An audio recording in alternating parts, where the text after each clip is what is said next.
romantic story says that the claddagh was created by a fisherman named Richard Joyce. On a trip to the West Indies, Joyce was captured by pirates and sold into slavery to a Moorish goldsmith in Algeria. Joyce was trained in this craft and developed skillfully as an artisan, ultimately living a pretty decent life for a slave. During his enslavement, the claddagh ring was one of his designs that he created for his love back in Ireland.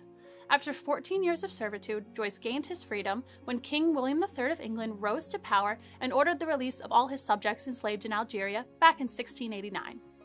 Joyce's Where did it originate from? Well, as far as I'm aware, from this little book here called The Claddagh Book by Malachy McCourt, the story which a lot of people seem to prefer is about Richard Joyce, who was going off to the West Indies to travel, and he was captured by Algerians, and he was brought to Algeria as a slave and was locked up for 15 years. And after 15 years, when Richard came back to Ireland, he designed the first claddagh ring, and the heart represents love, and the crown is loyalty, and the hands are friendship. So it has a very nice meaning all round. Is it as popular as it used to be to buy the claddagh ring? Oh yes, it's still very popular. Irish people love the claddagh ring, and of course it has travelled all around the world and is famous. Many presidents have had claddagh rings, like President Reagan and the Kennedys. And are Irish people buying them? Yes, very much so. It's still a great tradition for parents to give a claddagh ring to their daughter or son. One legend involves an Irishman named Richard Joyce, who supposedly left Ireland for the West Indies but was captured by pirates along the way. He was sold as a slave to an Algerian goldsmith and spent 14 years away from home.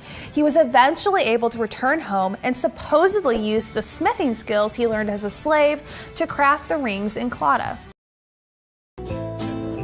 I'm in front of Thomas Dillon's claddagh shop.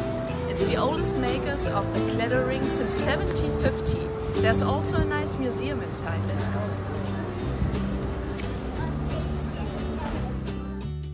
In the 17th century, the fisherman Richard Joyce was captured at sea and sold into slavery in Algeria, shortly before he wanted to marry his Margaret. He became the property of a rich goldsmith who trained him. With thoughts of the girl Richard had left behind, he fashioned the first claddagh ring. In 1689, he was released and returned home to Galway and married his love and became a goldsmith.